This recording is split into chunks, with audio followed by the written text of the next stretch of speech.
Okay, hello everyone. Now we are going to do your lab, magnets and magnetic field. So please turn page number 113. Okay, so let's start section 1, capital A and capital B. Okay, section 1, capital A and capital B in page 113. So here what you can see, we have several objects, right? So as you as I explain you in the introduction part, we are going to categorize these materials into 3 classes. So now you have to do that. Okay, so you can check these things and then you have to categorize into 3 classes. Okay, so I told you we have 3 classes: magnets, magnetic materials and non-magnetic materials. So here you can see this is the magnet. Okay, so you have one magnet, and the magnetic materials mean the materials attract with the magnet. So if you want to, so let me show that things, then you can check whether they are magnetic material or non-magnetic material.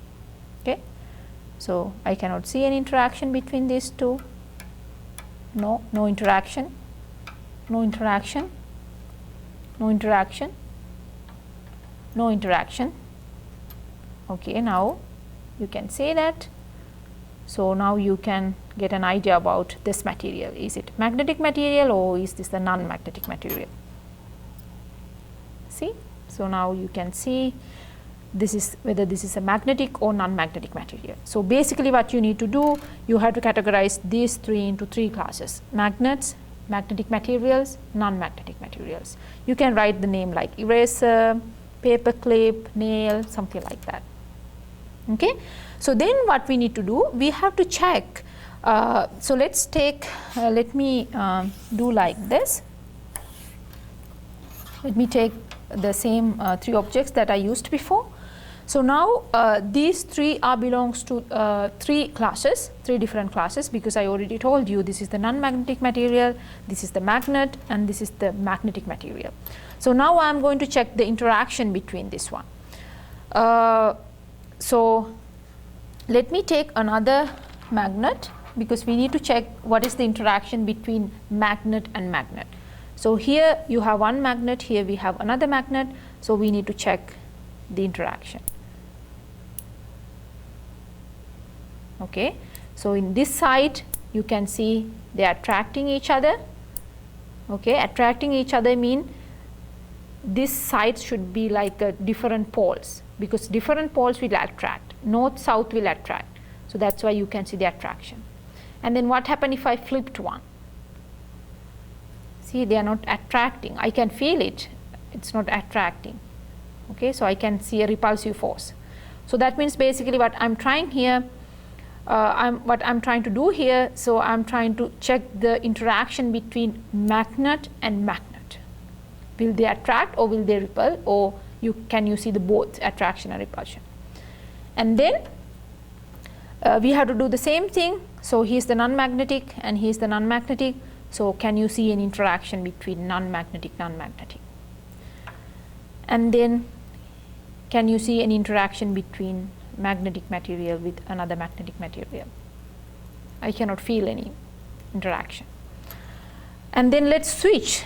Okay, so this one with this one, I mean we already checked that one, so we cannot see any interaction.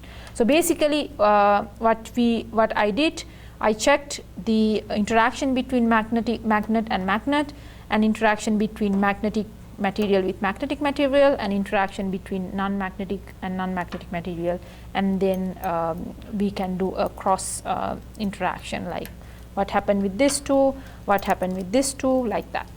Okay, and then the next part is how you can identify a permanent magnet. So you already know permanent magnet has 2 poles, north pole and the south pole, right? And then how you can identify a permanent magnet. So let's assume you have this one and you have this one.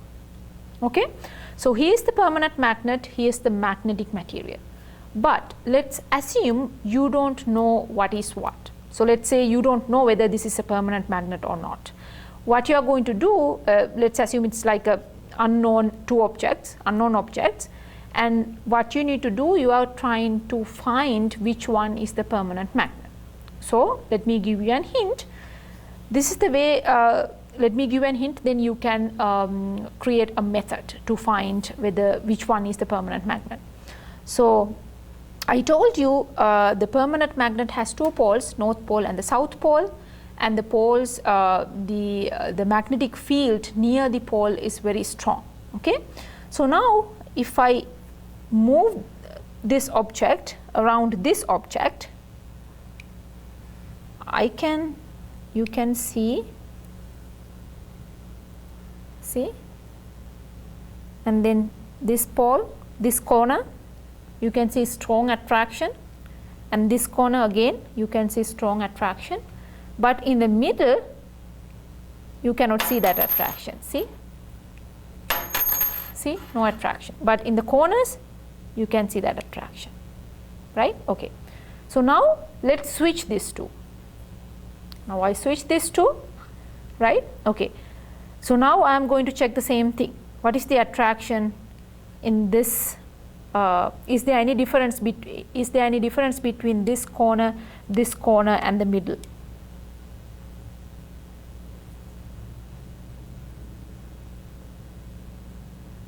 So this corner, so still it's attracting, and this corner still it's attracting, and the middle still it's attracting. So that means this object doesn't have that property, but this object, you saw that two ends have strongest field, strongest attraction, but this one doesn't have that one. So now think about now how you can identify which one is the permanent magnet and how you can do that. And then the last thing in this page number 113, section 1, capital A and capital B. So if you have two magnets, let's say you don't know which pole is south, which pole is north. So then how you can identify? It's very simple. If you can see the attraction like this, then one should be north, one should be south. And if you have the same poles, they will repel, they will not attract each other. See, they will repel. You can see it, see, they are repelling. So that's the way you can identify north pole and the south pole. And that's it for section 1, capital A and capital B in page number 113.